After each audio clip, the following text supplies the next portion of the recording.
Hello, and welcome to Decision Points.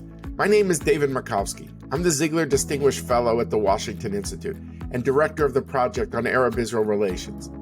This is the second season of the podcast. Thank you for sticking with us if you were with us last season. And if you're new, thank you for joining us. In this season, we will explore Israeli and Arab leaders who helped shape Arab-Israeli relations, focusing on one key moment that illuminates their decision-making.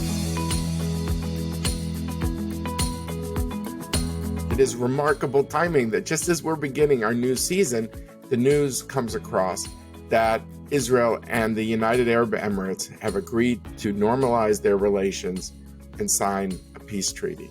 This will be the third treaty that Israel has had with an Arab country, first with Egypt, then with Jordan, and now with the United Arab Emirates. And frankly, it reflects a new evolving regional reality that Israel and Arabs do not find themselves as enemies, and they have a strategic convergence against Iran.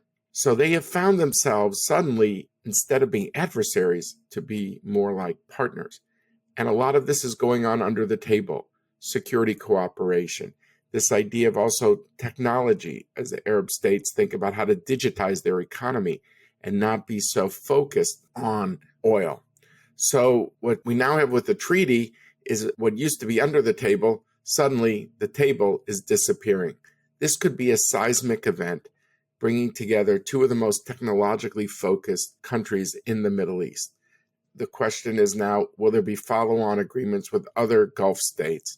Frankly, also, it's a three-way deal because these Gulf states believe that they could get certain benefits from the United States at the same time of making peace with Israel. I think this is going to be a win-win-win for Israel, for the Arab states, and the United States. Now, the Palestinians could see this as an opportunity where you could bring all the resources of the Emirates to restart Israeli-Palestinian negotiations. Sadly, in the short term, they see it more as a threat, not as a bridge, but as a bypass road around them.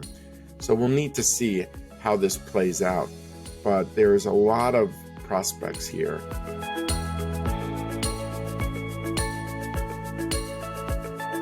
This new season of the podcast is going to focus on larger-than-life leaders who made historic decisions that changed the trajectory of their countries.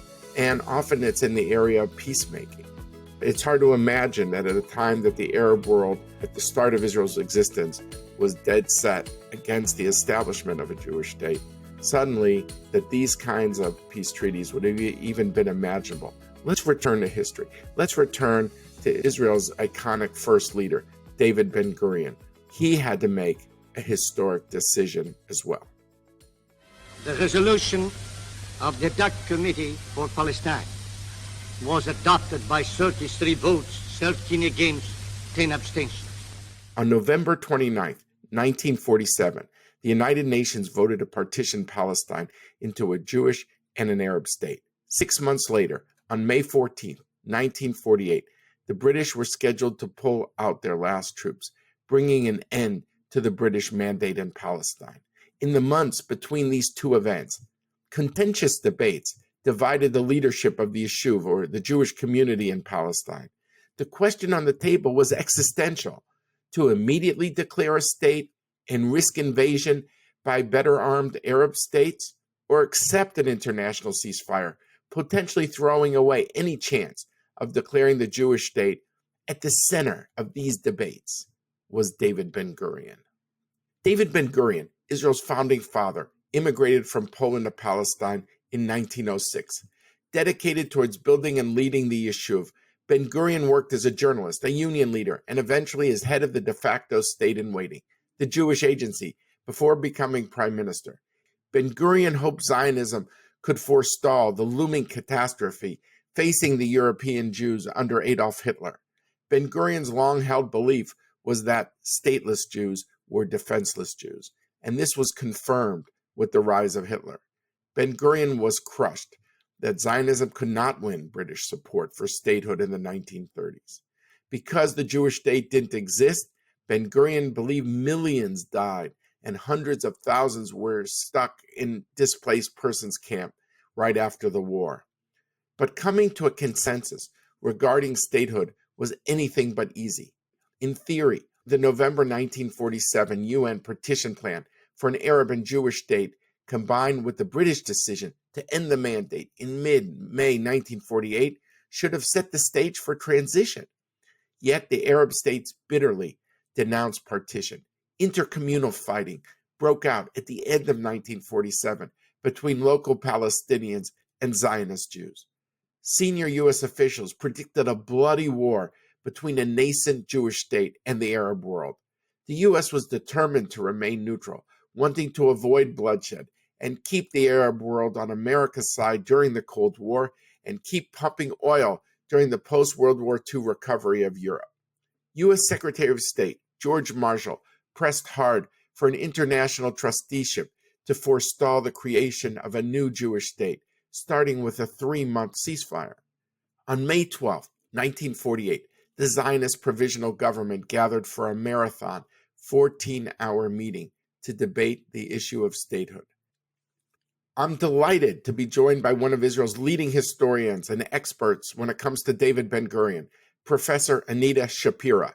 This subject interests me greatly, as I actually wrote a chapter on Ben Gurion in my new book with Dennis Ross called Be Strong and of Good Courage, How Israel's Most Important Leaders Shaped Its Destiny. Welcome, Professor Shapira. Thank you. The stakes could not have been higher. The British were leaving at midnight on May 15th, and it was clear that war with the Arab world would commence if the Zionists declared a state. So let's go over, if we can, some of the huge challenges. First, the American angle. Ben Gurion sent Moshe Sharet to hold talks with American Secretary of State George Marshall in Washington on the days before May 15th. So an obvious question is, why send Sharet to the United States? Why was the U.S. backing so important to the Zionists?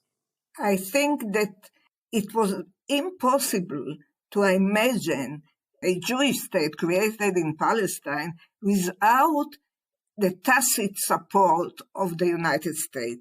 By the way, the partition resolution in November 1947 would not have come to light had it not been for the support of the United States. So the United States was the leading power in the world at that time. How can a Jewish state come into being against the wishes of this leading power? So Sharet went to check the ground. How much was the United States opposed to the declaration? Now, we have to remember that until April 1948, a month before, the United States did support partition and eventually a declaration of statehood. What happened was a disagreement between the president who supported the Jews and the State Department that objected because of political reasons.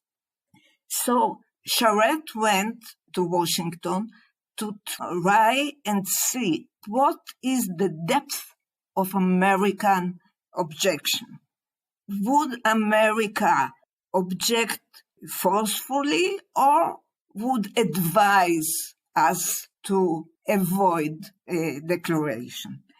Now, he also went to see what is the meaning of this 3 months truce and postponement in the declaration. What does it mean? Would, after that, the Americans be ready to support a declaration of independence? He came back with the feeling that Americans would not support partition even after the 3 months. So what's the point? Why should the Jews in Palestine agree to postpone? As you say correctly, these are two separate things, the issue of international trusteeship and a 3-month ceasefire. Sharet might have been willing to trade maybe a ceasefire if he knew that Marshall was not going to do the trusteeship. He says to Marshall, we haven't come this far for a trusteeship.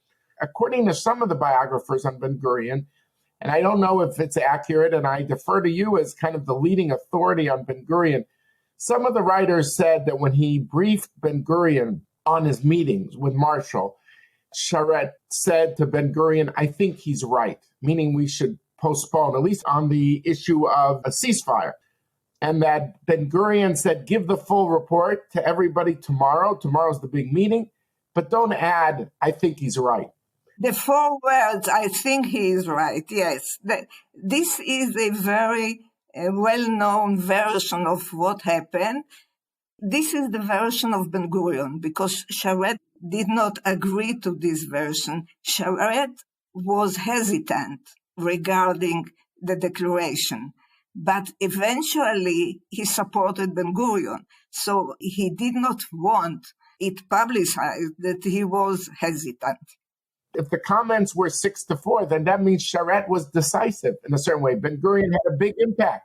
I think it's true, but I think that there was a vote. What is our source regarding the vote? The source is the then Secretary of the Provisional Government, Ze'ev Sherf, who was later on also the Secretary of Israeli Government. Now, Ze'ev Sherf published his memoir called 3 Days, the days between May 12 to May 15. And in his memoir, he tells the story of the vote. Now, all the protagonists were still alive. Had it not taken place, I am sure that somebody would have challenged him. The fact that nobody challenged the report of Sherf means that it can be that it was not a formal vote-taking. Maybe it was a roll call, trying the area, but not a formal one. Fascinating. Another big event that happened at the time was Golda Meir coming back from Jordan after meeting King Abdullah. This was the second meeting with the king in a half a year. In her autobiography, she talks about writing a note to Ben Gurion at the start of the meeting, saying there will be war, that the talks failed. And I was just wondering if you could give us some sense of the meeting of Golda Meir with Abdullah and how it also impacted that key decision. I heard Golda Meir tell the story on the eve of Israeli Independence Day in 1967, 3 weeks before the Six-Day War. She appeared in a panel. She was not in a formal role at that time. She was only the secretary of Mapai. She was charming. And she told the story how she went dressed up as an Arab with Eliyahu Sasson, and how the king received her very, very somber, very, very earnest. And at their previous meeting, they actually agreed on him, if he wants to annex the part of Palestine designed for the Palestinians, the Israelis would not object to it. And he would be neutral in a case of war. Now, we have to remember that the Arab Legion, the army of Transjordan, this was the strongest Arab army in general, led by British officers. So it was very important for Israelis to keep him neutral. Now, he said to Golda, I promised you, yes, but I have to go back on my word because I cannot stand against public opinion. There is a terrible pressure from below to participate in the war, especially after the Deir Yassin massacre and the very strong propaganda that took place after that. So he said to Golda, I cannot resist. I am only one of 5 states. I have to join them. So she said, look, in war, like in a war, we will beat you and you will lose territory. And he said, we'll meet after the war. And that was that. Now, we have to remember also that he was, for a long time, the most moderate of Arab leaders, very against the Mufti of Jerusalem, and very lenient as far as Zionism went. So it was a great disappointment, especially because they had such a strong army that I would say held sway over Jerusalem. So now, during the meeting itself on May 12th, they get word about an attack on Gush Etzion. And it must have been devastating. You've already got one piece of bad news that George Marshall is not committing that in return for a ceasefire, he'll give up on trusteeship. The bad news number one. Bad news number two, Golda Meir has just come back from seeing King Abdullah, and he's saying that he is joining the war and he cannot keep to this idea of staying out in return for the land. And then bad news number three, this thing happens at Kfar Etzion, and all this bad news comes together. I'm just wondering how it impacts the participants in the room. I wanted to add something. Sure. When speaking about George Marshall, he said to Charette, don't be intoxicated by generals winning the wars. You are going to lose, and we are not going to bail you out. So he actually threatened the Jews with defeat and the Americans keeping neutral in case of a defeat. And this was very, very alarming.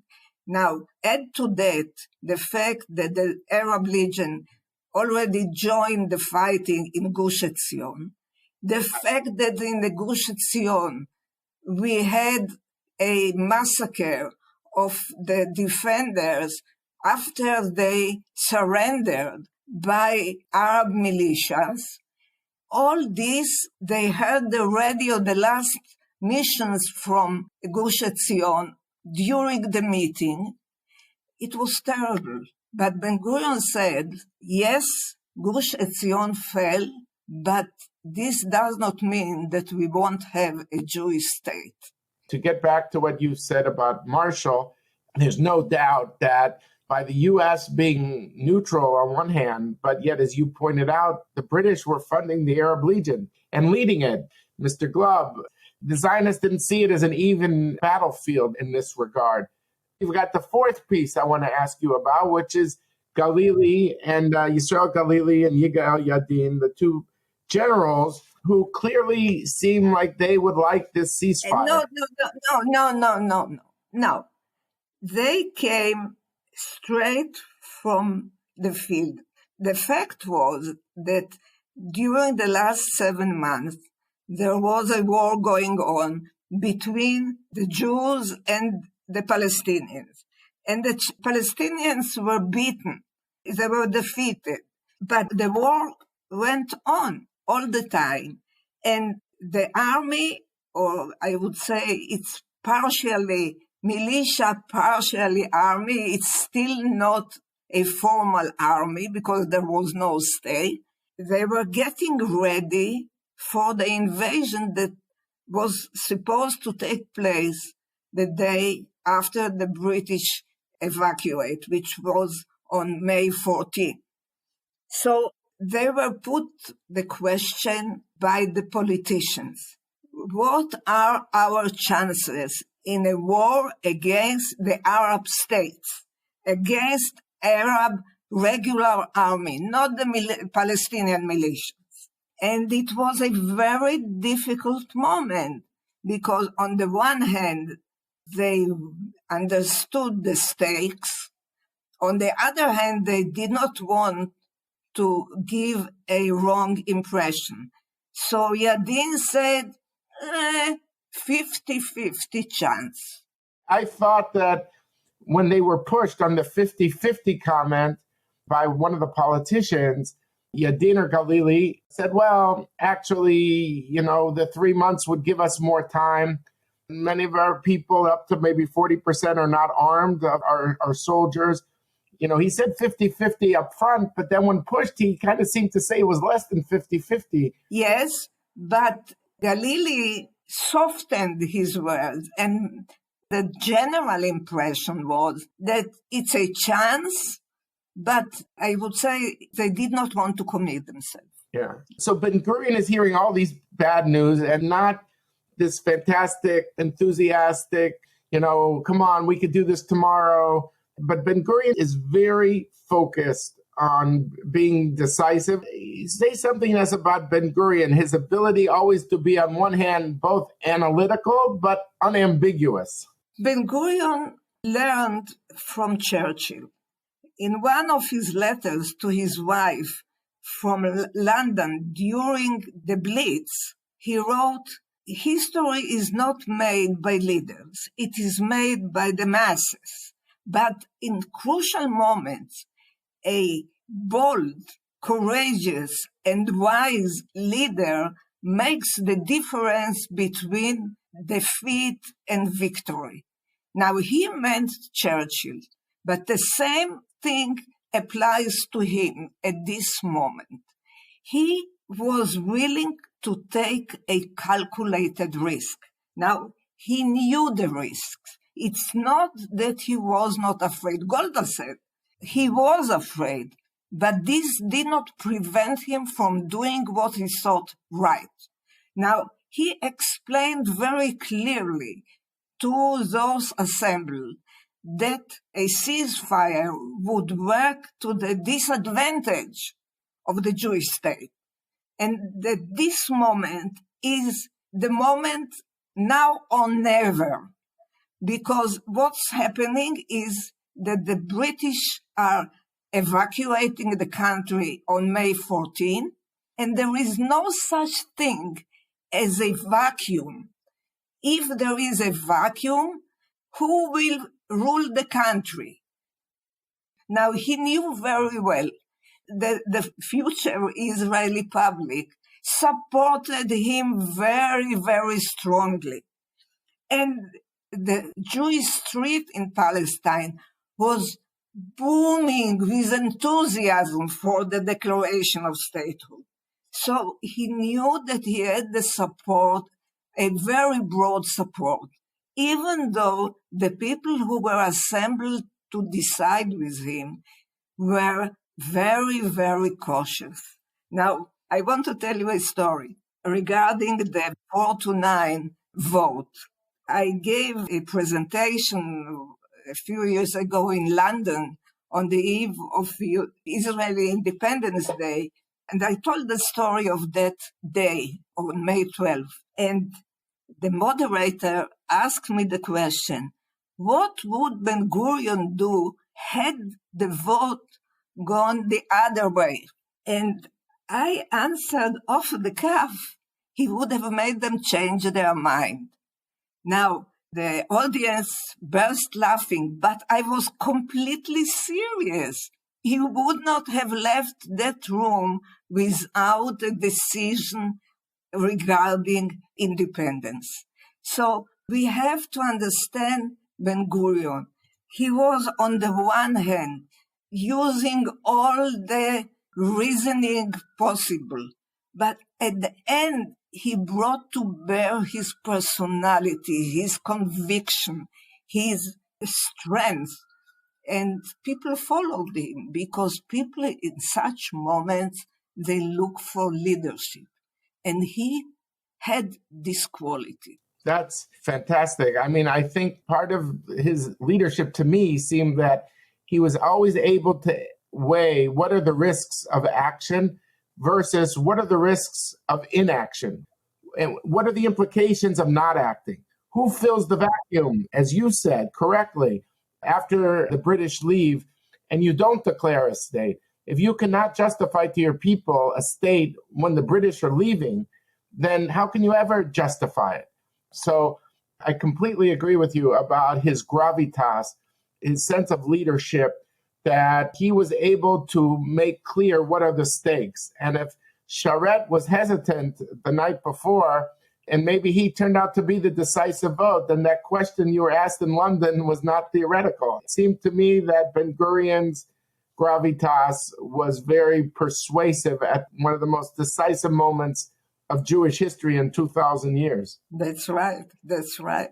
Clear up for us, if you can, the discussion at the cabinet about the issue of what borders to accept and the role of referring to God in the Declaration of Independence. First of all, they had to read the Declaration of Independence. So the first one who wrote it down was Charette. And Charette was very formal. Every sentence started with whereas.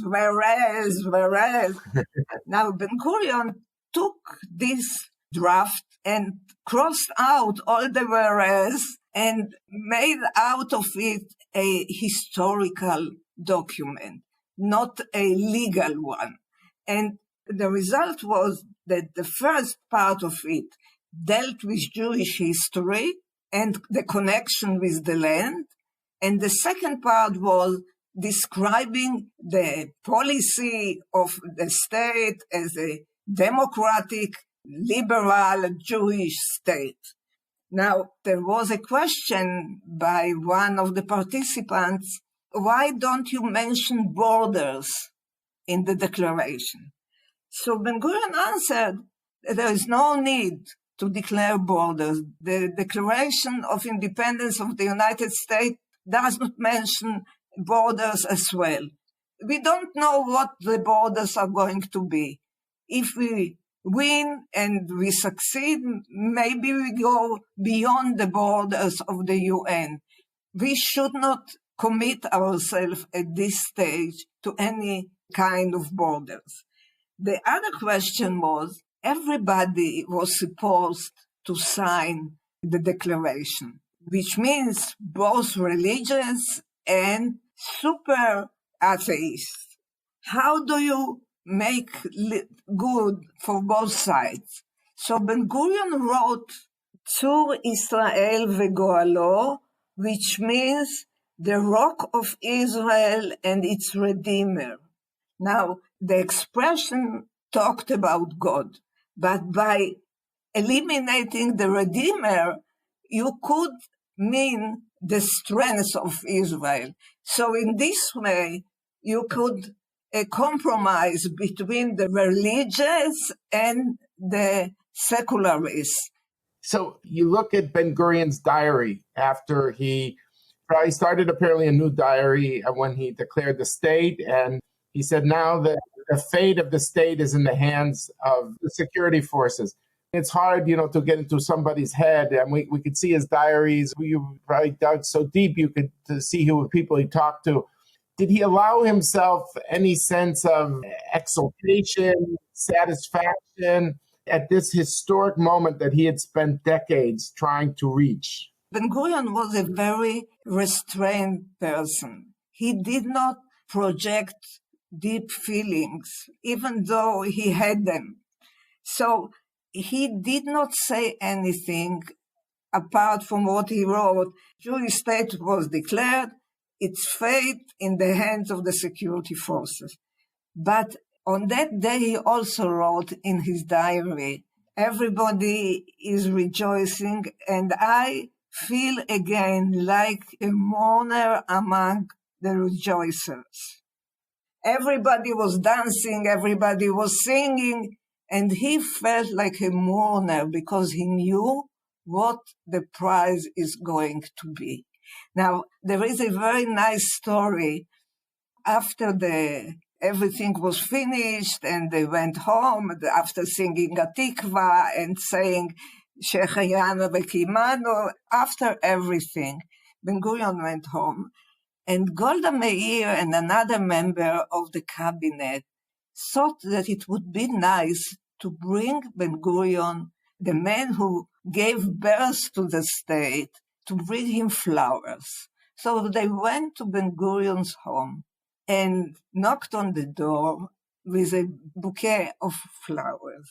And Ben Gurion opened the door and he saw that they brought him flowers. And he was shy. He did not know how to react. He could have cried, but he did not cry.